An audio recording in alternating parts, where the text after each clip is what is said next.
Dia, pessoal. Bem-vindos, né, ao Centro de Estudos do Departamento de Ginecologia e Obstetrícia da Universidade Federal de Minas Gerais. É uma honra ter hoje, no dia 2 de outubro de 2020, a professora Mônica com a gente, Mônica Reis. A professora Mônica, ela é graduada pela Universidade de Brasília em enfermagem e obstetrícia. Ela é especialista em rede de atenção e contratualização dos serviços pelo Consórcio Hospitalário da Catalunha. Além disso, ela é especialista em gestão pública e planejamento em saúde pelo Instituto de Saúde Coletiva da Universidade Federal da Bahia, instrutora nacional da Estratégia Zero Morte Materna por Hemorragia, membro da Comissão Nacional de Mortalidade Materna da FEBRASB e é consultora nacional em saúde da mulher, saúde sexual e reprodutiva da Organização Pan-Americana de Saúde e da OMS. A professora Regina vai ser debatedora e é uma honra também ter a professora Regina com a gente, né? Que é professora associada aposentada do departamento. Foram anos de dedicação, né, professora, a graduação, a residência médica do Hospital da FMG e como membro também do Serviço de Alto Risco do hospital. Eu tenho certeza que teve grande participação na formação de muita gente que está aqui hoje na reunião.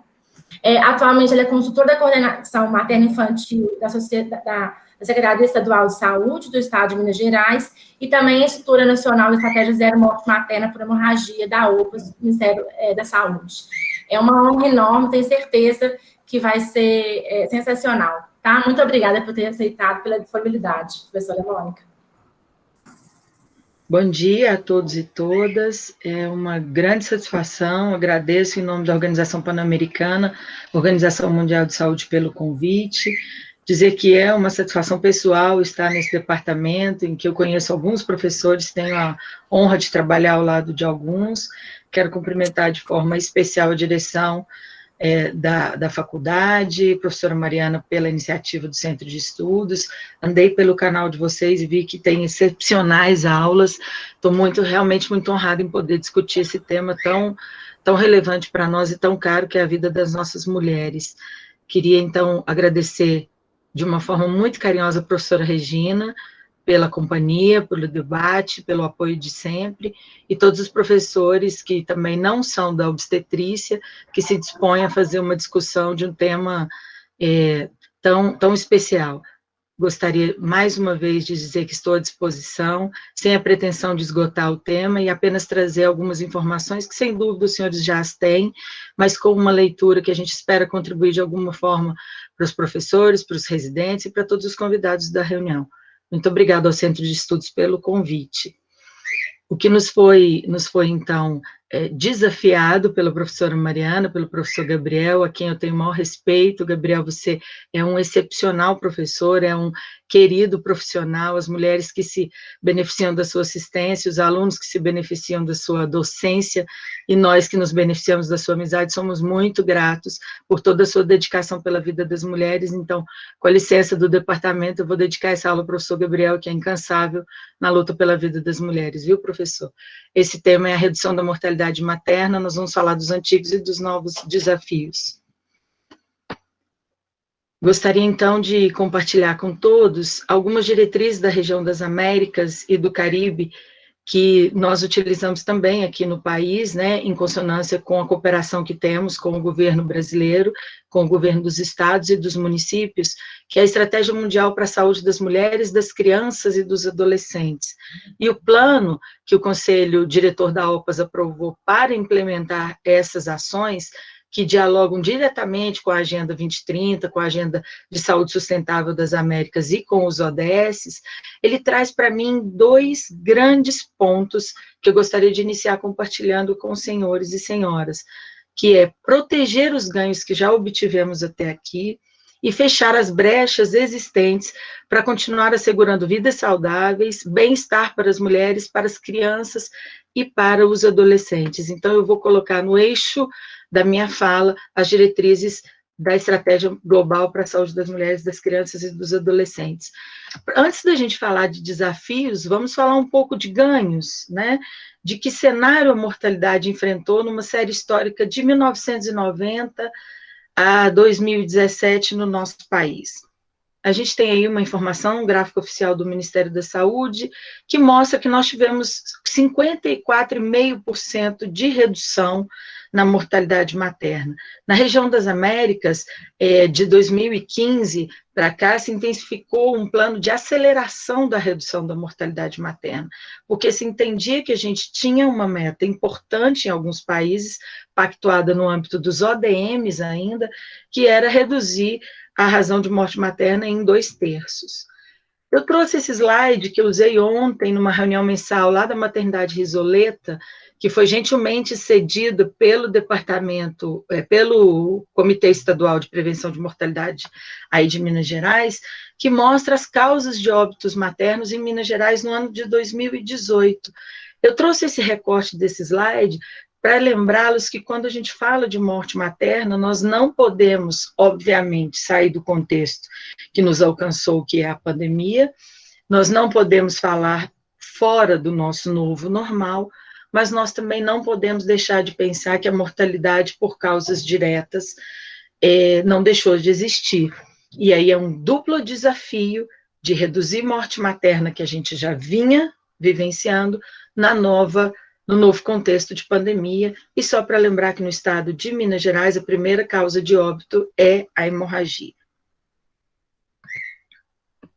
Então, se a gente der uma olhada no panorama nacional, numa série menor, então, de 2017 e 2018, a gente vê que a maioria das regiões do país vinha diminuindo mortalidade, ainda que a gente tenha fechado a região centro-oeste com um aumento de 14%. Mas eu preciso olhar para esses dados e fazer alguma reflexão diferenciada. Nós sabemos que o Brasil pactuou, no âmbito dos ODS da Agenda 2030, que nós alcançaríamos no ano de 2030 a meta de 30 óbitos maternos para cada 100 mil nascidos vivos. Isso já nos remetia, em 2016, a uma projeção de redução anual de 4,7 a 6,7 de redução ao ano.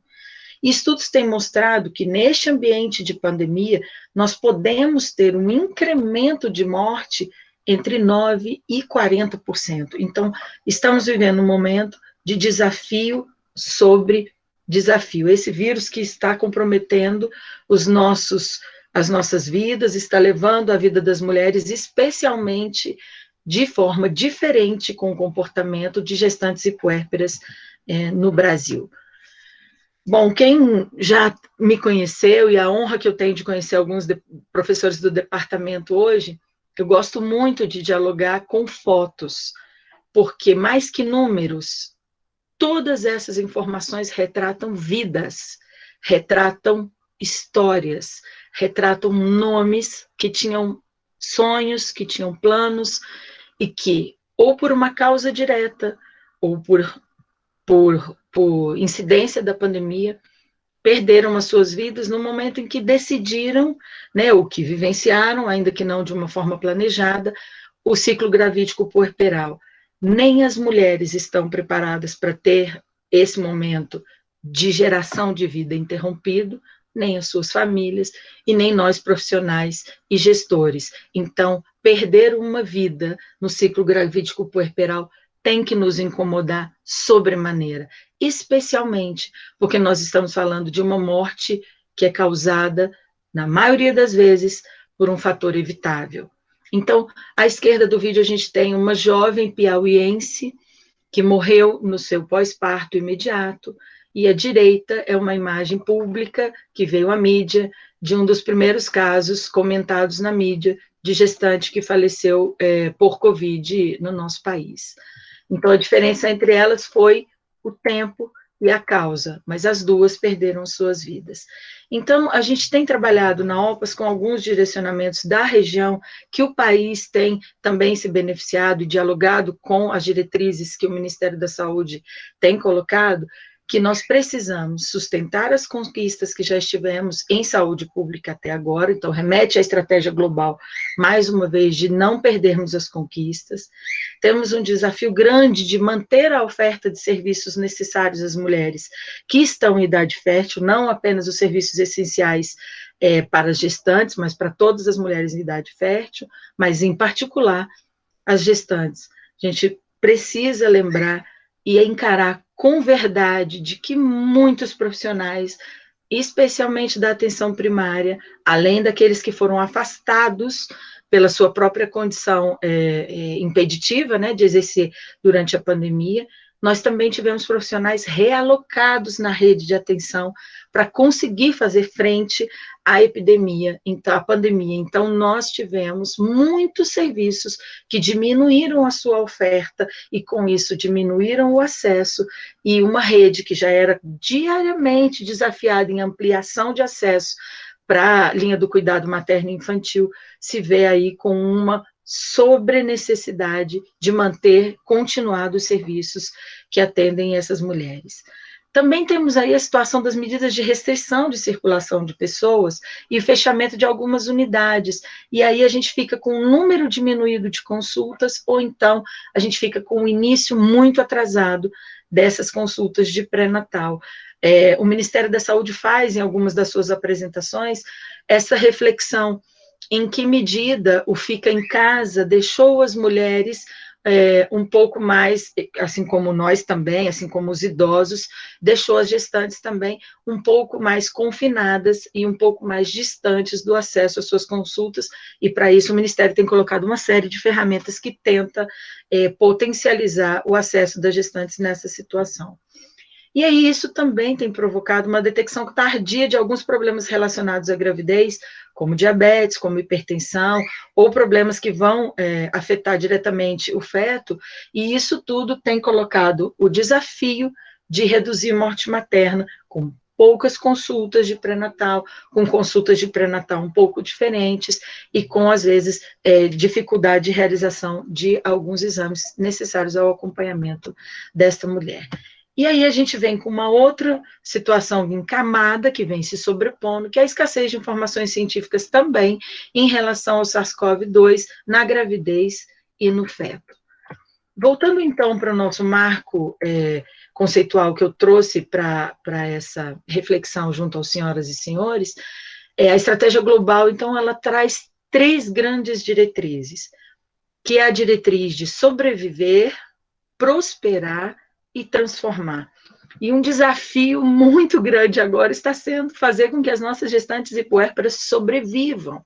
Mas a gente precisa saber que, para além da luta pela mortalidade materna, a gente precisa garantir que essas mulheres que sobrevivem, que elas precisam ter acesso a serviços, acesso a uma sociedade, a um mundo em que elas possam prosperar e transformar as suas realidades.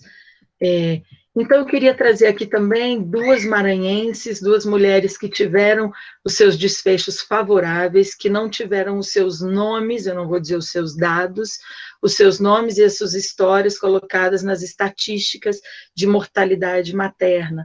E a luta de todos nós, dos acadêmicos, dos professores, dos residentes, dos profissionais, dos gestores, deve estar direcionada para uma oferta de serviço, uma oferta de possibilidade em que, quando a mulher esteja no ciclo gravídico puerperal, ela possa vivenciá-lo e sair com um sorriso desse. Esses 2 sorrisos me impactaram muito. Eu estava nessas 2 situações. Essas fotos são de uma fotógrafa chamada Karina Zambrana, a quem eu tenho que fazer os créditos, e que pegou esse momento de sorriso. Então, nós precisamos trabalhar para evitar as mortes maternas que são evitáveis, e também no sentido de promover o bem-estar para que essas mulheres possam prosperar. Essa foto dessa linda menina traz para nós a diretriz forte do transformar. Precisamos lembrar que as mulheres, as crianças e as adolescentes são os agentes mais poderosos que nós temos para mudar a própria saúde e conseguir sociedades mais prósperas e sustentáveis. Nesse sentido, eu preciso lembrar a todos aqueles que têm uma filha, eu tenho uma filha de 12 anos, sei que Gabriel tem 2 pequenininhas também, mas essa foto dessa menina nos lembra que lá em 2030, que nós estamos falando como se ele estivesse tão longe, mas ele está logo ali, são essas meninas de hoje que serão as mulheres que terão a oportunidade de mudar as nossas sociedades no ano de 2030. Então, o que nós fizermos hoje, as nossas ações hoje não podem deixar de lado as meninas, as adolescentes que estão chegando aí, as meninas de 10, adolescentes de 12 anos, que serão as mulheres que estarão firmemente batalhando por suas próprias sobrevivências e também pela melhoria da condição de vida de uma sociedade como um todo. Queria, então, agora compartilhar com vocês alguns dados oficiais do Ministério da Saúde para a gente entender que mortalidade materna é essa nos tempos da pandemia que nós estamos vivendo. Se bem que os desafios para a redução da mortalidade, quando o pacto foi feito lá com os ODS em 2016, eram de resolver os problemas de hipertensão, diminuir a hipertensão gestacional, diminuir as complicações de emergências obstétricas hipertensivas, hemorrágicas, diminuir a infecção. Hoje nós não podemos também deixar e fechar os nossos olhos às informações relacionadas à mortalidade materna na vigência da pandemia. Eu não sei quantos dos senhores conhecem essas informações, eu vou dialogar com as informações do Boletim Epidemiológico 25, que foi disponibilizado até 1º de agosto, vou olhar e referir-me também em alguns momentos ao boletim epidemiológico anterior, da semana epidemiológica concluída até maio, para a gente poder fazer uma comparação. E também mencionar dados que o Ministério já divulgou de forma oficial em relação à infecção em puérperas. Só para lembrar que, neste período, então, até 1º de agosto, nós tivemos registrado nos bancos oficiais do Ministério da Saúde, no CIVEP Gripe, mais de 551 casos de síndrome respiratória aguda grave hospitalizados. Lembrando que quase 1% deles era de gestante. Mas quando a gente fala assim, parece que são poucas gestantes, mas a gente precisa abrir os números e olhar que 5.141 mulheres gestantes foram hospitalizadas com síndrome respiratória aguda grave.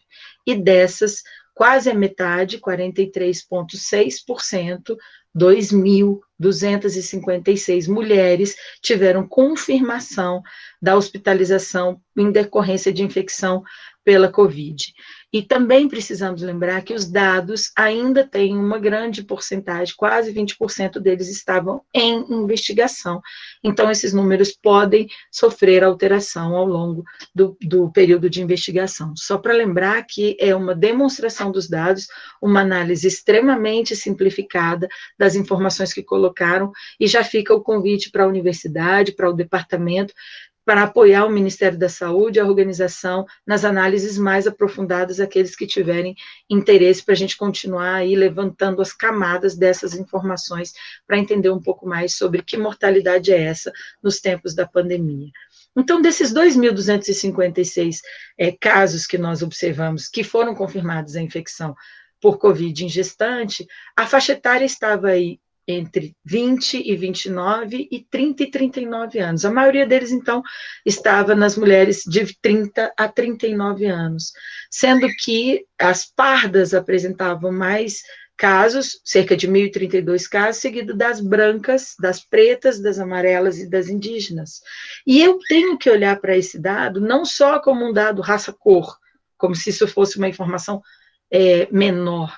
Nós temos que lembrar da parcela importante da nossa população, que inclusive compõe uma parcela importante de óbitos de mortalidade materna por causas diretas, que são as mulheres de etnias diferenciadas, com menos condições de acessar os serviços. Então, a gente precisa fazer essa reflexão, e do lado direito da tela, eu trouxe a informação do boletim atualizado até maio, que mostrava que era de brancas a maior proporção, e agora a gente vê que com a atualização dos dados, com o reforço ao preenchimento das informações nos seus registros de sistemas informatizados, a gente já tem aí as pardas como o maior número de casos.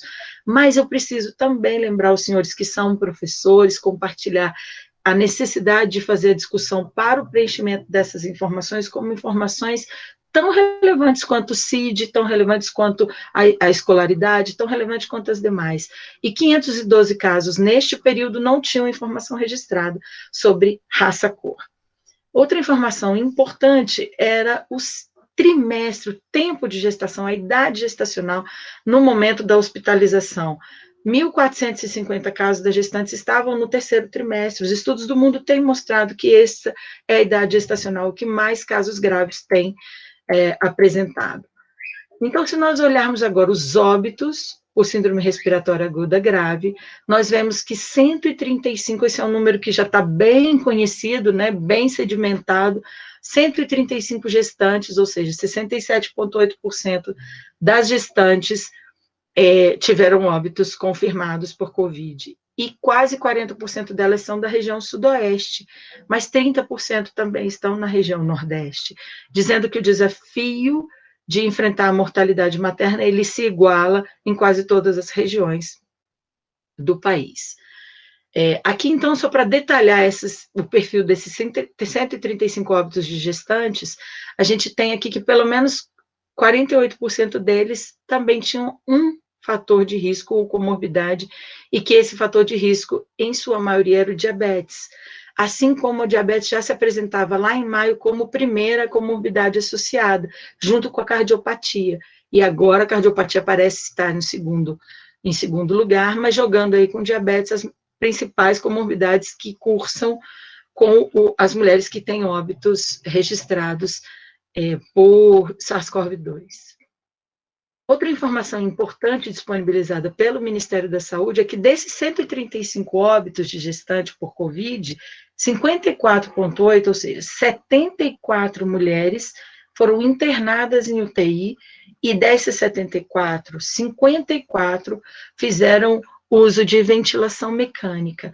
Então, nós precisamos avaliar como um fator, um determinante. Precisamos entender em que medida essas mulheres tiveram condição, em termos de Brasil, de acessar UTIs. Em que medida essas UTIs estavam preparadas para fazer uma intubação precoce, em que medida essas mulheres já chegaram em ventilação mecânica. E aqui eu digo que Minas Gerais é um estado grande, muito dividido em pequenos municípios, que tem alguns desafios, né, de densidades tecnológicas, mas eu preciso lembrá-las, por exemplo, que no interior do Pará, uma mulher, para acessar um hospital de média complexidade, talvez ela tenha que se deslocar por uma hidrovia durante 3 horas de barco. É essa mesma mulher que tem síndrome respiratória aguda grave, essa mesma mulher que tem o desafio de descumprir o fica em casa e sair para fazer uma consulta de pré-natal numa distância talvez de 800 quilômetros de terra, como é o sul do Maranhão, para chegar num ponto de atenção qualificado onde tenha uma UTI. Então, esse dado a gente precisa trazer um pouco mais de luz a essa discussão, e eu sei que esse ambiente, o ambiente da academia, é um ambiente que pode, e eu sei que cumpre esse papel de discutir as desigualdades e discutir as questões de acesso. Bom, nesse ponto eu gostaria de comentar alguns dados de puérperas, que eu sei que os senhores têm acompanhado e conhecem também. Uma informação importante foi de que na semana epidemiológica esses dados são atualizados até setembro, né, portanto, eles foram divulgados um mês depois do boletim 25, trazem a informação de que 843 casos hospitalizados em decorrência da Covid eram dados que mostravam o puerpério como período de ocorrência da infecção. Ainda no detalhe das puérperas, a gente tem aí que 142 óbitos em decorrência de Covid foram registrados em puérperas. Isso nos faz uma reflexão muito direta de que 135 gestantes, mais 142 puérperas com óbitos relacionados à Covid, colocam o Brasil nas Américas como posição de país que tem um número significativo de incidência de óbitos neste segmento populacional. Do ponto de vista da idade, tanto os casos de hospitalização quanto de óbitos, eles dialogam com a mesma faixa etária, dos 20 aos 39 anos, e do ponto de vista de comorbidades associadas, a gente tem aí o diabetes e as cardiopatias, assim como a gente tinha nas gestantes. Aqui um slide que demonstra os sintomas, né, os principais sintomas apresentados pelas mulheres, tosse, febre e dispneia, tanto nos casos de hospitalização quanto nos casos de óbito. Essa é uma diretriz que a OPAS publicou para a região das Américas em 13 de agosto, que é um alerta, uma solicitação de intensificação de esforços em cima da manutenção do acesso dos serviços de pré-natal e das medidas para a redução da morbimortalidade associada à Covid para os países da América Latina e Caribe. Os dados desta publicação eu compartilho comparativamente com alguns países e os dados que a gente encontra nos documentos do Ministério da Saúde. Ao lado esquerdo da tela, vocês veem aqui um compilado do perfil da morte materna relacionada à infecção, o SARS-CoV-2, no Brasil, que é o que a gente já falou, né? A faixa etária, a etnia, a raça, cor, idade gestacional, grau de escolaridade, fatores de risco. Isso aqui é um consolidado dos slides anteriores. E do lado direito da tela, as informações dos estudos que esse informe da Organização Pan-Americana nos disponibilizou, que também traz uma convergência de hospitalizações no Reino Unido entre 1º de março e 14 de abril, entre o 2º e o 3º trimestre de gestação, de que as negras eram o grupo étnico prioritário em relação aos casos de hospitalização, que um fator de risco importante era sobrepeso e obesidade, que a faixa etária era 35 anos ou mais, que as comorbidades existentes estavam presentes em pelo menos a metade delas. Obrigada, professora Regina.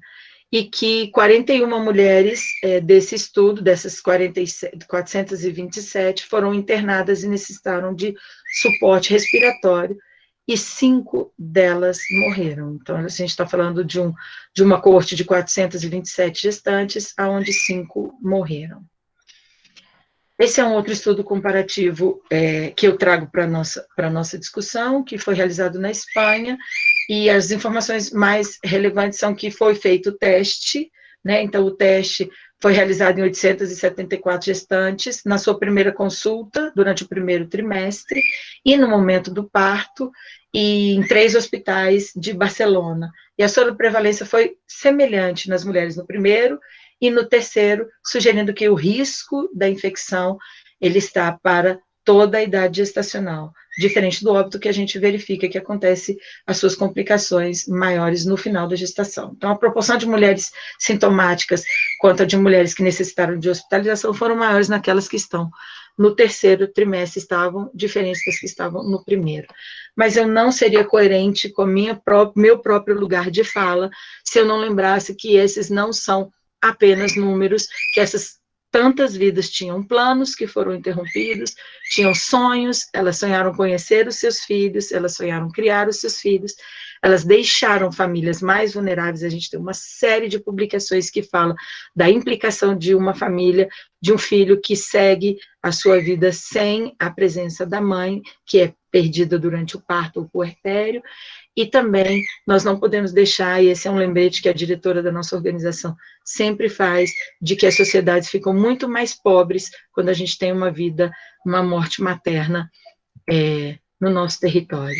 No mesmo estudo, então, obrigada, nesse mesmo estudo, então, a gente tem um comparativo dos países em relação à gestação, onde a gente tem os dados aqui das 135 gestantes no Brasil, que ultrapassou o país na região que tinha mais casos, que era o próprio México, aqui só para vocês verem, e esse informe compara, então, até as gestantes dos Estados Unidos, Peru e outros países da América Latina e Caribe. Então, algumas observações mais finalísticas, sem pretender esgotar. Esses achados, como nós já sabíamos, sugerem que as mulheres em idade reprodutiva, as gestantes têm maior probabilidade de serem hospitalizadas, um risco maior de irem para a UTI, de necessitarem de ventilação mecânica. Eu queria também propor, professora Regina, um ponto para a nossa discussão, em que medida os óbitos dessas puérperas nos fazem refletir sobre a contribuição que tem sido feita da interrupção da gestação para o agravamento do quadro materno ou para o favorecimento da sua recuperação. Acho que é um ponto para a gente discutir durante nosso momento de debate. Então, com o desafio de reduzir mortalidade materna, eu não poderia deixar de mencionar aqui as notas técnicas que o Ministério da Saúde, pelo seu Departamento de Ações Programáticas e Estratégicas, que hoje, atualmente, é conduzido pelo ilustre professor Antônio Braga Neto, do Rio de Janeiro, né, da Universidade do Rio de Janeiro. O Ministério da Saúde produziu uma série de notas técnicas e agora produz um potente documento, em minha opinião, o melhor documento de país, o melhor documento das Américas em relação às recomendações para assistência à gestante puérpera em tempos de pandemia, um documento que foi feito com a colaboração, inclusive, da Universidade Federal de Minas Gerais. No eixo, então, recuperando, no eixo de sobreviver da estratégia global da saúde das mulheres, das crianças e dos adolescentes, nós temos uma série de iniciativas regionais, iniciativas mundiais, como o documento, por exemplo, das recomendações para uma experiência positiva de pré-natal, uma experiência positiva de parto, da OMS, em que nós precisamos lembrar de colocá-los todos como ferramentas vivas e ferramentas úteis e ferramentas que nos tragam valor de uso para os nossos processos de trabalho no enfrentamento do eixo acabar com a mortalidade prevenível. Nesse sentido, eu destaco aqui como documento de país o documento do Ministério da Saúde, que aponta como um dos programas institucionalizados em nível federal para redução da morte materna, o Zero Morte Materna por Hemorragia, que é um programa das Américas, né, desenvolvido pelo Centro Latino-Americano de Perinatologia, que enfrenta a segunda causa de óbito direta do Brasil, que é a hemorragia pós-evento obstétrico. Então, para a gente voltar um pouquinho nos desafios antigos, as causas de mortalidade materna na série histórica do Brasil de 96 a 2018, onde a gente tem uma predominância, para cada 3 que morrem, 2 morrem de causas diretas, e dessas causas diretas, a primeira delas é a hipertensão, a hemorragia e a infecção puerperal. Então, os professores podem estar pensando, mas por que voltou nesse tema se a gente estava tão mergulhado nos problemas, nos desafios atuais de redução da mortalidade materna? Simplesmente, meus queridos, porque as mulheres não deixaram de morrer por hipertensão, por hemorragia, por infecção durante a pandemia. A gente precisa lembrar que um sinal de febre, um sintoma febril apresentado, uma queixa apresentada de febre, nos leva hoje imediatamente para um protocolo de síndrome gripal, porque febre é um dos sinais, mas a gente não pode esquecer que febre também podia ser uma pielonefrite, podia ser uma outra infecção que essa mulher estava apresentando, e que é uma infecção que, no nosso país, ocupa o 3º lugar em causa de morte por sepse, por infecção puerperal nas mulheres. Então, esse slide tem o objetivo de nos sensibilizar para o que habitualmente a gente diz um olho no gato, outro no rato, porque a gente está tendo a certeza de que os nossos serviços podem responder prontamente ao enfrentamento da pandemia, mas nós não podemos esquecer de responder prontamente com respostas organizadas e com respostas prematuras e muito rápidas às demais causas de morte materna direta no nosso país. Essas informações a seguir também dialogam com isso. Esse gráfico à esquerda mostra as causas diretas e reforça que a hemorragia, apesar de ser a segunda, ela é a que menos cai, reforça uma tendência de aumento nos casos de hemorragia, e eu não me sentiria confortável de falar de mortalidade materna para a Universidade Federal do Estado, que tem a primeira causa de óbito, as hemorragias. Também trago aqui o comentário da FIGO, em que ele registra, né, o percentual mundial de mortes maternas relacionadas à hemorragia, e um dado que precisa nos colocar em alertas é que em 2018, no Brasil, nós tivemos 3 óbitos maternos. Eu vou falar bem pausado, porque essa informação, ela merece a nossa atenção. 13 óbitos maternos de meninas com idade entre 10 e 14 anos.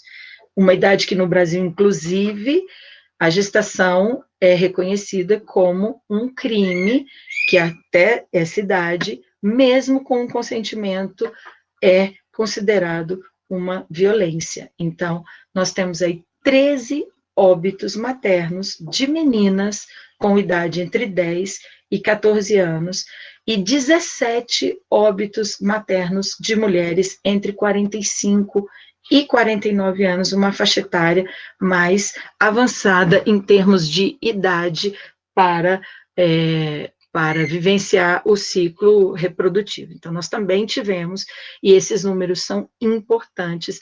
Eu imagino e gostaria de convidá-los a esse exercício de empatia do que seria assistir a gestação, o parto e o óbito de meninas de 10 e 14 anos com morte materna. Esse slide, então, é um slide que eu coloco porque a professora Regina gosta muito das informações dele. Eu vou tentar simplificar a leitura. Ele é um slide derivado, né, da diretriz das 3 demoras, né, um estudo importante que mostra para nós uma convergência de problemas que se alinham e promovem um desfecho adverso na vida dessas mulheres. A primeira demora, e aí eu queria fazer um paralelo entre os desafios antigos e os desafios atuais, em que a primeira demora consagradamente sempre foi aquela da mulher reconhecer os sinais de risco e tomar a sua decisão de buscar atenção. E quando a gente fala da pandemia, com um número menor de consultas de pré-natal, ou com um grande desafio de manter a qualidade dessas consultas de pré-natal, que era o grande lugar que a gente tinha para ensinar essa mulher, a ajudar essa mulher a reconhecer esses sinais. Então, em que medida a nossa situação atual não dialoga com uma dificuldade de reconhecimento de sinais de risco tem um erro aí na digitação, de risco para as principais complicações obstétricas. Então, essa é a primeira demora que, nesse momento, ela fica comprometida quando a gente relaciona com serviços essenciais interrompidos ou dificultados. A segunda demora, que corresponde a uma necessidade da mulher que, após a identificação do risco, ela não consegue acessar o serviço, então é a demora de chegar até o ponto de atenção, também dialoga diretamente com a orientação de distanciamento social, limitação no uso de transporte coletivo, muitas não têm máscaras para sair em áreas públicas, e os serviços que estão fechados ou com seu funcionamento restrito. Então, aquela mulher que já venceu a primeira demora, que toma a decisão, talvez ela tenha aí um importante incremento na dificuldade de chegar até o ponto de atenção para ter as suas necessidades satisfeitas naquele momento. E a última demora é que, uma vez vencida a dificuldade de reconhecer que precisa de ajuda, de chegar no ponto de atenção, ela tem a triste dificuldade de reconhecer um serviço de saúde que tenha profissionais capacitados, que tenha acesso a medicamentos, a sangue seguro, a intervenções rápidas, qualificadas e oportunas, que possam estar aí culminando da porta para dentro, como a gente costuma dizer, com um fator importante, definidor de morbidade materna grave ou de morte materna. Então, nesse sentido, eu destaco na pandemia a reflexão que a gente já fez anteriormente em relação ao acesso de UTI e ventilação mecânica. Bom, sem, como eu falei, a pretensão de esgotar, eu deixo para vocês a foto da Valesca, é uma cearense que foi vítima de uma complicação obstétrica muito bem conduzida e saiu com seu filho nos braços, lembrando que os desafios para a redução da mortalidade materna, eles são antigos, eles permanecem e eles tiveram em camadas aí exponencialmente desafios novos agregados. Lembro então os nossos diretrizes da estratégia, que nós precisamos proteger todos os ganhos obtidos que já tivemos até aqui para mitigar todos os impactos que estão acontecendo agora, precisamos fechar as brechas existentes nos nossos serviços, nas nossas práticas, nos nossos processos de trabalho, nas nossas produções científicas, para tentar nos dar uma maior possibilidade de não perder nenhuma vida. Não abrimos mão de nenhuma vida, não queremos nenhuma mulher a menos no mundo. E aí eu vou tomar a liberdade de usar uma frase que é da Sojimig, uma sociedade científica que eu respeito muito, e dizer que cada vida conta. Fico à disposição e agradeço enormemente a honra de fazer essa discussão. Muito obrigada. Excelente aula, professora Mônica. Muito obrigada a você, viu? Excelente, muito bem pontuada. Eu vou abrir para a professora Regina fazer as considerações dela e depois a gente abre para a discussão dos demais participantes, tá? Professora Regina? Obrigada, Mariana. Primeiro, os meus agradecimentos à minha casa acadêmica, né, por estar aqui hoje, né, na realidade, outubro veio tão florido quanto a árvore que eu tenho aqui na minha janela, né, de um ipê que eu tanto gosto, né. Ele começa, para mim, com dois momentos definitivamente deliciosos, né. Ontem eu tive o privilégio de compartilhar com a Mônica, como ela comentou, uma reunião científica no Risoleta sobre hemorragia puerperal, né? E hoje o convite para debater, né, para ser debatedora dessa apresentação da Mônica, né? Então, o meu muito obrigado ao departamento, né? É uma honra. Eu vou levar, né, eu levo essa casa comigo para todos os lugares que eu vou, todo mundo sabe disso, né? E estar aqui hoje no departamento, podendo, né, ser quem traz a Mônica, né, para o dia a dia do nosso departamento, é um privilégio, né, é um privilégio. Eu acho que é absolutamente dispensável, né, para quem ouviu a Mônica falar, né, dizer por que se admira uma pessoa como a Mônica.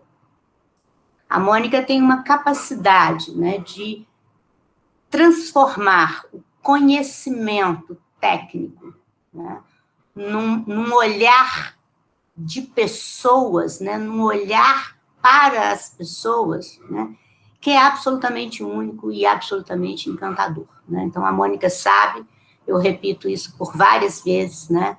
É uma pessoa que eu brinco que todo dia eu fico pensando assim, que pedacinho da Mônica hoje eu vou dar uma exercitada, né? Então, privilégio de ter conosco, Mônica, é um privilégio que o nosso departamento, né, possa te conhecer assim, próximo, né, embora não seja o olho no olho que você tanto gosta, né. Antes de fazer alguns comentários da apresentação da Mônica, né, eu gostaria de comentar várias, né, pessoas extremamente importantes aqui nessa reunião, né, mas algumas presenças eu gostaria de ressaltar. Nós temos conosco a professora Iracema Calderon, aqui, né, professora Iracema é uma das mais estudiosas, né, de hiperglicemia na gestação no mundo, né, e nos dá o privilégio, né, de estar aqui hoje conosco, né. Temos uma professora do Piauí, Mônica, e não é ninguém do Zero Morte, né. Professora Liz Marinho é uma professora que, na realidade, eu conheço apenas por digitações, não digitais, né? Mas está conosco aqui hoje, então eu desejo as boas-vindas em nome dessas duas professoras, né? Eu cumprimento todos os colegas que estão aqui conosco hoje, espero que tenham se deliciado da apresentação da Mônica como eu me deliciei, né? A Mônica chama a atenção exatamente por esse momento, né, de tanto conflito que nós vivemos, né, em relação à mortalidade materna, em que temos um gigantesco desafio pelas velhas e repetidas causas de morte materna, né, as hemorragias, as infecções puerperais, as complicações da pré-eclâmpsia. Enfrentamos uma nova mortalidade, né, com muito mais intensidade do que o que aconteceu no H1N1, com muito menos compreensão do que o que aconteceu no H1N1, né, com uma dificuldade em entender o que está acontecendo, né. Então, há muito se diz que em várias situações nós estamos trocando a roda com o carro andando, né. Só que eu acho que nesse momento nós não estamos com os nossos carros habituais, né, eu acho que a gente está com um carro de Fórmula 1, né, e o pit stop não está dando tempo de pensar, né, então é um desafio muito grande e é necessário que todos enxerguem toda essa situação e os impactos dessa situação. Então, a Mônica chamou a atenção a questão das dificuldades para iniciar precocemente hoje um pré-natal, da dificuldade em manter a frequência nas consultas, seja porque ela não consegue, né, a gestante não consegue chegar na unidade da saúde, seja porque estamos com menos profissionais fazendo atendimento, porque muitos estão afastados, muitos estão realocados, né, mas também estamos tendo, sim, né, um problema de gestão que está demorando a organizar uma retomada gradual e segura que é necessária. Isso está acontecendo na vida das mulheres, está acontecendo na vida das pessoas que têm doenças crônicas, né? Estamos vivendo um momento de agutização, né, gigantesca de problemas crônicos, né, em função deste momento, e nós vamos ter que nos organizar para ver como é que é isso.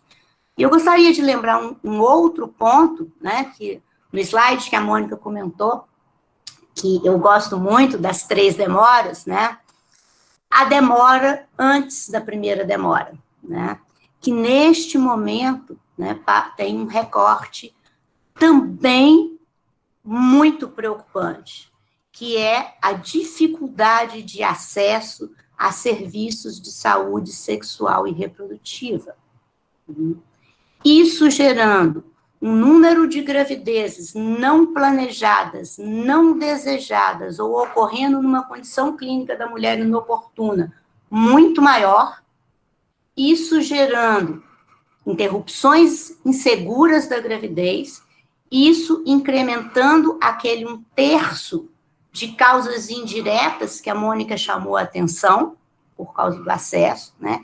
E cabe a nós estarmos atentos a isso e entender que se o serviço de pré-natal é tão essencial quanto as portas de urgência e emergência da obstetrícia, os serviços de saúde sexual e reprodutiva também têm que estar nesse fronte, né? Eu gostaria até que a Mônica comentasse um pouco sobre esse enfrentamento, né? Mônica chamou, né, colocou uma ideia de que a gente falasse um pouco da questão do puerpério e o Covid, né? E essa, eu acho que é um dos momentos de análise de casos mais inseguros, Mônica, pelo menos que eu tenho enfrentado aqui em Minas, né? Atualmente, nós já estamos com 12 óbitos por Covid confirmado, né?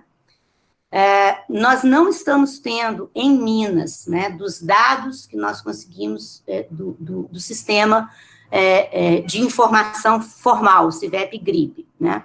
A nossa proporção de mortalidade não está tão alta quanto foi descrita no Brasil, nós temos uma mortalidade de 6,7% entre as grávidas que internaram com síndrome respiratória aguda grave por Covid, tá? Por Covid.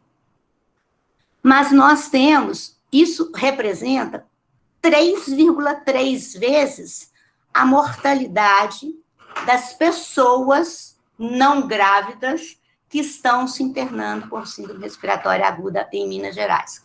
Então, mesmo que Minas esteja com uma mortalidade que não é tão exorbitante como nós estamos vendo em algumas regiões do país, quando nós comparamos o risco de morte na gestante e o risco de morte da população, é extremamente preocupante, né? E um dado que eu estou tentando corrigir não é corrigir, né, porque corrigir é um erro, né, e aqui talvez não seja um erro, talvez seja um equívoco. Teoricamente, as notificações têm que ser feitas até 24 horas da internação, né? Nós sabemos que, nesse momento, por todas essas questões, nem sempre isso é possível de ser cumprido. Então, quantas daquelas puérperas foram admitidas, na realidade, grávidas, durante a gestação, e tiveram a interrupção realizada pela própria condição clínica dela, é um dado que nós estamos tentando apurar aqui, né, mas eu ainda não tenho a resposta para te dar, porque eu ainda não consegui esses dados suficientes, porque, na realidade, isso implica em circular pessoas para buscar dados, muitas das vezes tentar contato com a família, que, nesse momento, só pode ser virtual, né, e já se perdeu a gestante. Muito desses casos de gestante estão correndo paralelamente aos óbitos neonatais, porque são prematuros, tá? São prematuros, muitas das vezes realizado em instituições que não têm suporte adequado para as crianças. Então, nós estamos tendo também, possivelmente, um impacto indireto, não por o efeito indireto do Covid na prematuridade, né? Temos uma taxa de prematuridade aí por interrupção de gravidez, por medo da doença se agravar, né? Isso já tem sido muito discutido e não há dúvidas, né? Assim como, quando nós falamos lá de hemorragia puerperal, nós falamos que a esterectomia, né?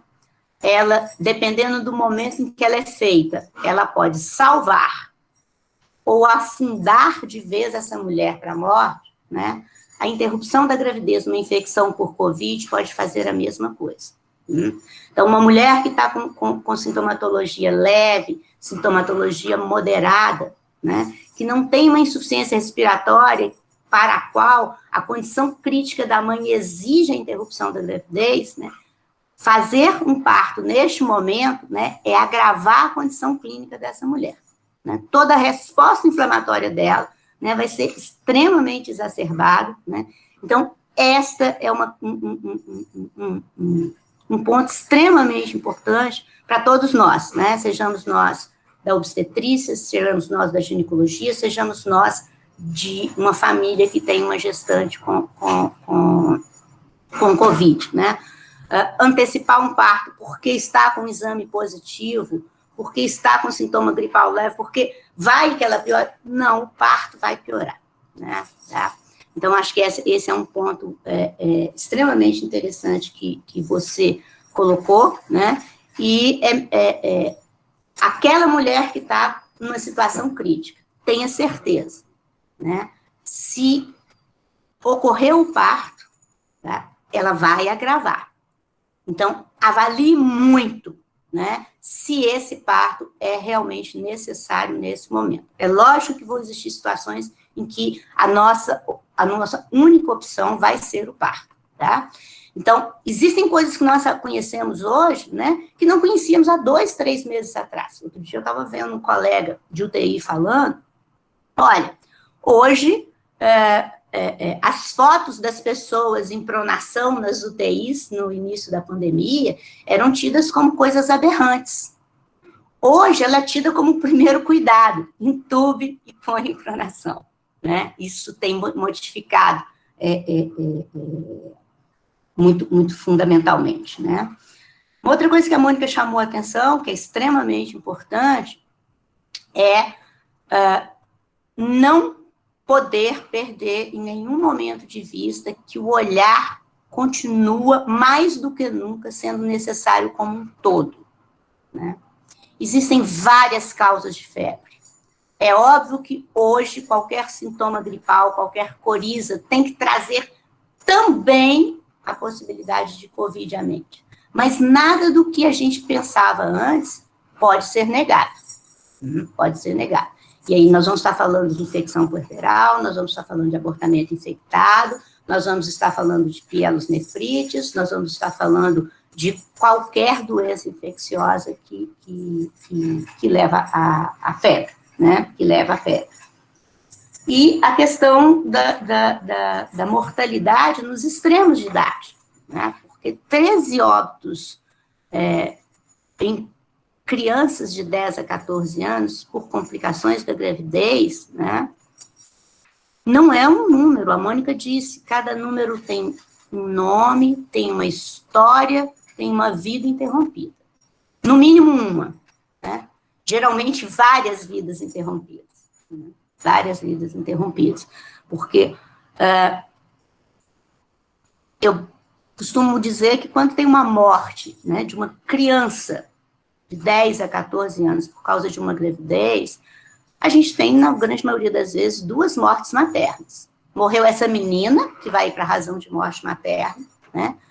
A mãe dessa menina, né, morre junto, né? Ela não morre com declaração de óbito, né, mas ela morre enquanto pessoa, né, em que pese muito dessas meninas pertencerem a estruturas familiares nem sempre de grande suporte. Mas, na grande maioria das vezes, né, as mulheres estão presentes no suporte, mesmo nas estruturas familiares difíceis, né, mesmo nas difíceis. E o outro extremo, né, de 45 a 49 anos, aí estamos, de novo, nos reportando a um grande grupo de mulheres, né, que tem aí a questão de um princípio tão básico, né, que há mais de 60 anos foi conquistado pelo corpo das mulheres, né, pelo conhecimento científico, né. Estou falando do tempo que contracepção é uma coisa viável do ponto de vista eficaz, né. Estamos falando de ainda ser negado às mulheres o direito de, se quer ter filhos, com quem quer ter, quantos quer ter, quando querem tê-los, né? Então, de novo, me reportando aqui, é uma preocupação enorme sobre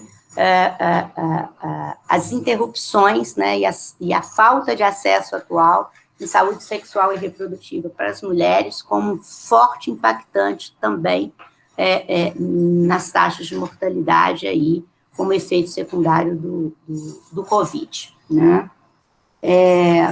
Eu acho que seriam basicamente esses comentários, né? Eu acho que vou, mais uma vez, agradecer a Mônica, é sempre um presente te ouvir, né? E não sei se alguém quer fazer algum comentário, alguma pergunta.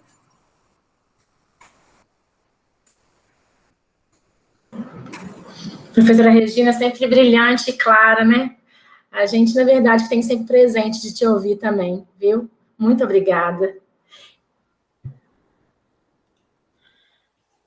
Bom dia, eu sou a professora Liz.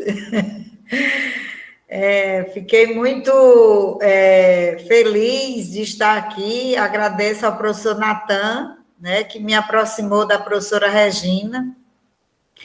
E assim, nós temos um grupo que tem batalhado muito para redução da mortalidade materna aqui no Piauí. Então, a gente se sente muito sensibilizada quando vê a morte materna, principalmente porque são pessoas de idade altamente produtiva, né? Então, dói demais ver uma gestante morrer por falta de oxigênio, por questões muitas vezes evitáveis, como mostra a literatura, né, científica. Então, em cima disso, nós construímos uma síntese de evidência, onde a gente apontou 3 medidas para intervir, dialogamos com a gestão local, que aprovou as medidas, e nós estamos na última fase, que seria de implementação dessas opções baseadas em evidências para serem implementadas, e com isso a gente tentar reduzir essa mortalidade que tanto choca a todos nós, né? E uma das medidas que nós encontramos, que a gente chama de opção, né, pela ferramenta suporte da rede EvipNet, foi a capacitação, né? Então, capacitar.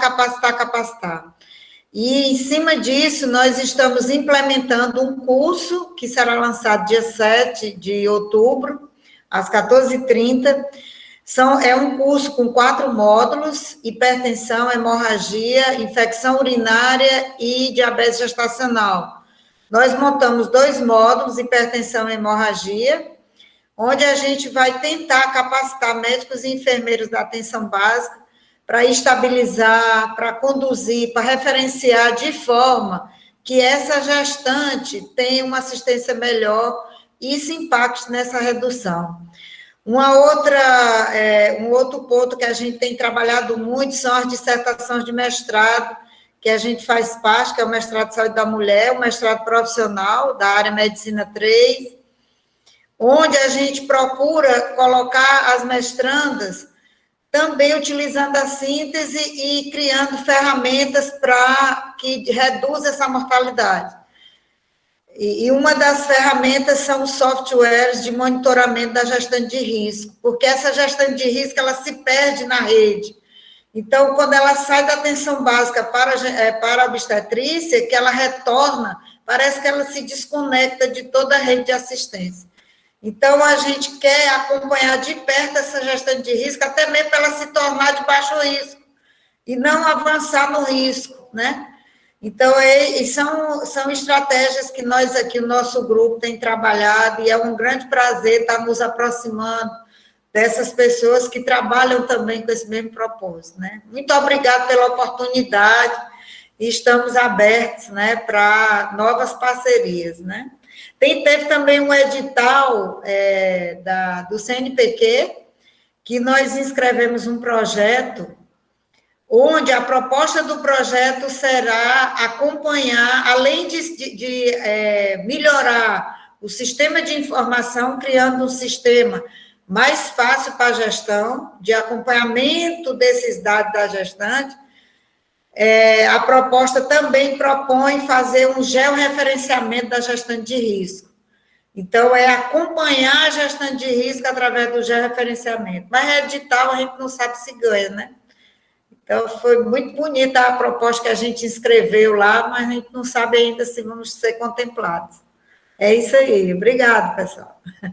Obrigada, professora Liz. Antes de passar para a professora Mônica. Professora Liz, nós temos aqui conosco a professora Zilma, que é uma das grandes especialistas em informática médica, né? E é uma pessoa que adora a construção de sistemas, né? Construiu um sistema que nós utilizamos na maternidade, né? Aqui na nossa maternidade. Atualmente está fazendo um curso de informática para atenção primária, né? Mas é um curso para poucas pessoas, infelizmente. Só 100 mil pessoas estão inscritas no curso que ela está fazendo, né? E ela ontem recebeu uma solicitação de que o número é muito pequeno, que gostariam de ampliar um pouco mais para 700 mil pessoas, né? Então, a professora Zilma é uma pessoa que gosta muito de georreferenciamento, gosta muito de sistemas de informação, e essa construção, né, de pré-natal, né, quando uma gestante vai para o alto risco, ela não pode estar desvinculada da atenção primária. A atenção primária precisa continuar sendo ordenadora do cuidado, né? E o compartilhamento com a atenção primária é essencial na redução de risco dessas mulheres, tanto de agravamento quanto de morte, né? Professora Zilma, professora Mônica fica à vontade também para comentar, por favor. Eu queria dar uma palavrinha, assim, muito rápida, tá? Eu fiquei muito feliz, né, ao ouvir a professora Liz colocar a questão da informática, da inteligência artificial, de todos esses mecanismos aí que já passaram a fazer parte do dia a dia do profissional de saúde, não tem retorno, né? Acelerou com a pandemia, como uma proposta de cuidado, né? E eu lembro que há cerca de uns 3 anos, né, Mônica, nós fizemos uma proposta, ficou muito bem desenhada, a gente queria apoiar com um aplicativo toda a formação de pessoas, o curso maravilhoso do Zero Mortes, fazendo algum tipo de algoritmo de tomada de decisão, levando conhecimento, e na época o resultado, né, o avaliador falou assim, mais um aplicativo, isso não é ciência. E aí deu bomba no nosso projeto, assim, eu fiquei muito chateada na época, né? Mas fazer o quê? Eu acho que chegou a hora, né? Chegou a hora, talvez até da gente retomar alguma coisa, Mas como que as coisas mudaram aí nesses últimos 3 anos e essas ferramentas vieram para ficar, porque elas também podem, ainda mais nesses grandes números, né, auxiliar muito esse monitoramento, auxiliar a tomada de decisão, levar conhecimento para os lugares mais remotos, né, através de um aplicativo. É isso. Parabéns, Mônica, adorei, né? Não gostei dos números, mas adorei sua apresentação. E muito obrigada também, professora Regina, por sempre apoiar essas frentes da informática. Mônica? Acho que o Gabriel está com o microfone aberto. Oi, desculpa, Gabriel. Fique à vontade. Não, depois eu falo. Não, pode falar, Mônica. Depois eu faço meus comunicados. Casa é sua, doutora, casa é sua. Professora Zilma, acho que a gente tem, sim, uma janela de oportunidade agora, que é ter, na condição do Departamento de Ações Estratégicas e Programáticas do Ministério, o professor doutor Antônio Braga, que é muito favorável a todas essas facilidades que a informática nos dá, né? E eu acho que pela cooperação da OPAS com o governo federal, talvez a gente consiga, por um outro caminho, retomar, e aí já fica o nosso alinhamento para tentar retomar esse que é um dos seus inúmeros projetos exitosos.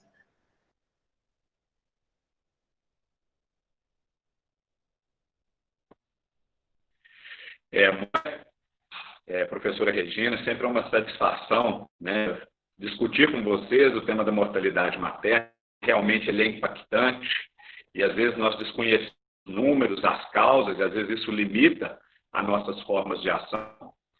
E agradeço, Mônica, pela sua disponibilidade para poder estar falando de uma forma tão clara, brilhante, de um tema tão espinhoso, né? Assim, é uma honra para a gente, né, estar ouvindo você nesse momento. E você disse, né, esse momento da pandemia agora, além de nós termos que lidar com as dificuldades do vírus propriamente dito, do Covid, a gente tem que continuar lidando com os nossos problemas antigos de mortalidade, porque nossas mulheres, elas continuam morrendo, né? A gente pode dizer, assim, que essa pandemia colocou em desafio, né, a nossa criatividade, colocou em desafio, né, a nossa forma de cuidar, e ela está expondo também, de uma forma muito dramática, algumas fragilidades que nós tínhamos e que nós nunca atentamos para ela. E agora, se nós não cuidarmos, nós vamos ter realmente assim, uma evolução catastrófica que diz respeito à mortalidade materna em todo o mundo, porque agora não só, né, essas mulheres estão morrendo de Covid, mas elas também estão morrendo das causas que estão sofrendo atraso. Então, realmente, assim, a Covid, ela está potencializando todos os atrasos, né? Então, as mulheres continuam morrendo de eclâmpsia, sem cuidado, porque não vão para as maternidades. A paciente continua morrendo de hemorragia no pós-parto, porque às vezes os serviços não se organizam, né, para poder cuidar dessas pacientes. Essas pacientes continuam morrendo no puerpério, porque às vezes a situação se tornou tão dramática que ninguém consegue sair de casa ou atingir seu serviço de saúde quando ela tem uma complicação. Então, assim, eu agradeço, né, de coração, né, nós temos essa proximidade, assim, você ter aceitado esse convite, estar participando, né, dessa aula do departamento. Agradeço mais ainda pela amizade, né, e especialmente também pela dedicação dessa aula à minha pessoa, que para mim é uma honra muito grande. Não sei se sou merecedor, né, mas para mim é uma honra muito grande, né, estar nessa situação. E sinalizo, né, que assim, a Faculdade de Medicina da UFMG, a SOGMI, como você mencionou, são instituições que têm focado empenho nos últimos anos para reduzir a mortalidade materna. Óbvio que é uma gota no oceano, mas eu acho que cada gota que se coloca no oceano, ele vai ficando cheio ao final.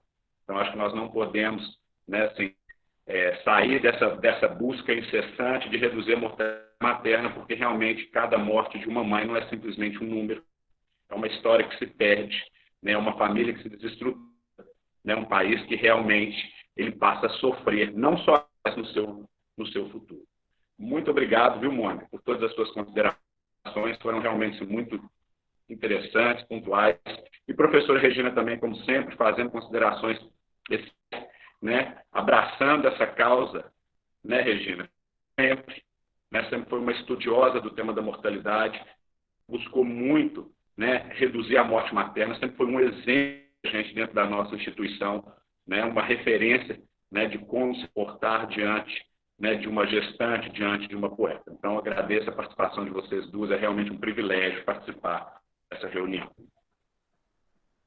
Obrigada. Professora Mariana, eu tenho que dizer que vocês são muito gentis nos seus elogios e dizer que o que talvez seja uma proposta um pouco diferenciada de fala, é uma fala que a gente coloca a mulher no centro da nossa discussão. Uma fala em que a gente olha para as informações a partir da perspectiva das necessidades das mulheres, de que necessidades nós estamos conseguindo satisfazer.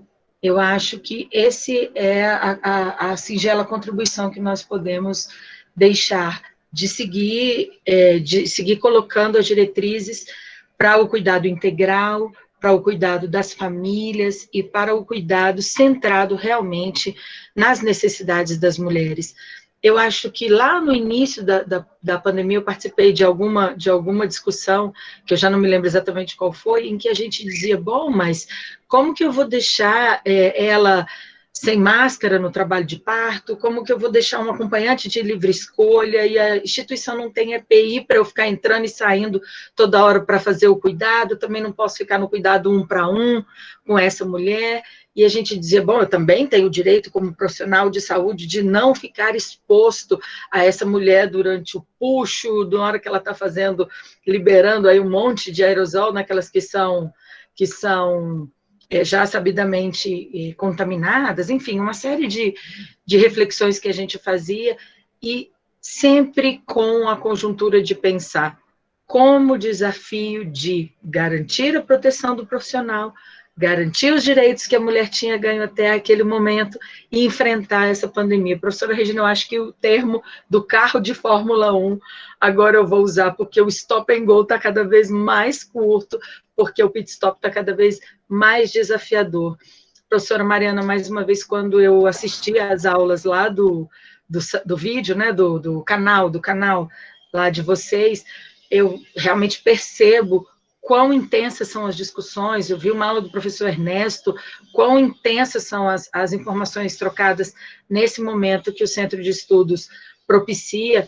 Então, pensei, bom, a minha contribuição, eu gostaria que não fosse uma contribuição no mesmo caminho, eu gostaria de ter a oportunidade de trazer, principalmente para os professores do departamento que não são da área da obstetrícia, realmente um clamor pela vida dessas mulheres, para que a gente possa incorporar nos nossos processos de trabalho, nas nossas formas de ensinar, nas nossas formas de conduzir a atenção obstétrica, a atenção ginecológica, a atenção à mulher, enfim, de uma forma mais voltada para as necessidades dessas mulheres. Então, eu agradeço imensamente a gentileza dos elogios. Eu fiquei muito feliz de ver, não tinha durante a aula visto a entrada do Álvaro. Professor Álvaro, um abraço no seu coração, muita saudade. Sei que você tem sido um grande profissional na linha de frente. Parabéns pelo desafio de continuar assistindo as mulheres. E a gente faz assim a assistência. Um lado pensa, o outro pensa também, o outro pensa junto, e vamos reunindo esforços, porque, como a professora Zilma disse, os números são desconfortáveis, são desafiadores, especialmente na região das Américas. O Brasil tomar esse destaque com um número de casos tão significativo, mas a gente também tem a honra de dizer que um dos documentos mais consistentes de base de governo foi um manual feito com a ajuda das universidades. Então a gente está sempre nessa luta entre visualizar uma situação e tentar sempre estar agindo, ainda aqui numa corrida de Fórmula 1, né, professora Regina? Então, mais uma vez, agradecer imensamente pelo convite ao Centro de Estudos. Professora Mônica, você sabe que a gente está te namorando desde o início que a gente passou para o Google Meet, tá? O Gabriel é prova disso, da sua participação aqui. Então, na verdade, a satisfação é toda nossa, você pode ter certeza, tá? A gente estava namorando desde, acho que maio, a sua vinda, tá? Muito obrigada pela participação, disponibilidade, contribuição, assim, realmente inquestionável. Se alguém mais tem alguma, né, colocação, alguém mais quiser falar alguma coisa, eu vou abrir, e aí, caso não, alguém queria falar alguma coisa? Eu não posso deixar de colocar minha carinha aqui bem rápida só para poder... A gente fica com a perspectiva, pelo menos com a esperança, ou com aquela sensação de que quando a gente coloca o vídeo, nós estamos encontrando. A gente está se abraçando, a gente está se dando as mãos. Eu só queria completar, agora, como professora do GOB, e enquanto, nesse momento, na gestão da Faculdade de Medicina, na vice-diretoria, então, do ponto de vista institucional e do ponto de vista pessoal, eu gostaria de agradecer a oportunidade de ter visto com vocês esses números, de ter visto com vocês como que vocês têm um envolvimento, têm um comprometimento com a vida. E eu acho que esse já é um bom caminho, que eu acho que se a gente se der as mãos, nos fortalecer uns aos outros, nos ajudarmos, eu acho que a estratégia hoje, nós não temos outro caminho que não seja da colaboração, da prática da solidariedade, da empatia. Eu acho que enquanto nós não saímos do lugar da autopromoção, e se eu me der bem o resto, né, que se exploda lá, né? Enfim, eu acho que se a gente não mudar dos nossos paradigmas, de uma visão individualista para uma visão coletiva, uma visão de colaboração, aproveitando tudo que nós temos para poder colocar à disposição da sociedade, eu acho que esse é o caminho. Acho que não tiver assim, e eu vejo com muita esperança que esse caminho, eu quando vejo Mônica, quando vejo Gabriel, quando vejo Regina, que nós somos gerações diferentes, mas a gente vê que há um fio condutor, que há uma ética, eu fico muito feliz. Parabéns, e em nome da Faculdade de Medicina, nossa honra de ter tido a oportunidade de participar desse encontro. Muito obrigada. A professora Amanda não a conhecia também, agora esse jeito de falar que te conheço pessoalmente agora, né? Esse é o nosso novo pessoal também. Muito obrigada, agradeço em nome da Organização Pan-Americana o convite da faculdade e sempre à disposição. Muito obrigada, professora. Obrigada, Lala. É sempre uma honra também te ver por aqui, viu? Eu vou agradecer, então, novamente a participação da professora Mônica, da professora Regina, né? As duas muito queridas. E vou encerrar a reunião por hoje. Para quem está aqui pela primeira vez, a gente tem um canal no YouTube, né? Que é o canal GOB, o FMG, e a gente posta as aulas das sextas-feiras do Centro de Estudos semanalmente, tá? É um prazer ter todo mundo que estava aqui. Sim, claro, professora Eura. Eu quero só primeiro agradecer e cumprimentar a professora Mônica e a professora Regina, né? Começamos muito bem amanhã de sexta-feira, uma função importante para nós. Muito obrigada por tudo. E eu já até fiz o convite no chat, né? Mas na quarta-feira, dia 7, nós teremos uma webconferência do Departamento de Goben, né? Em comemoração aos 110 anos da Faculdade de Medicina. O nosso convidado é o professor Olímpio, que vai nos falar sobre o aborto no Brasil. Então, eu convido todos, vai ser pelo YouTube, assim que eu receber o convite formal da comunicação, eu passo para vocês. Mas vai ser às 15 horas da quarta-feira, dia 7. Obrigada. Excelente, professora Eura, obrigada. Mônica, a professora Eura é a nossa chefe, atual chefe do Departamento de Ginecologia e Obstetrícia, né? À disposição.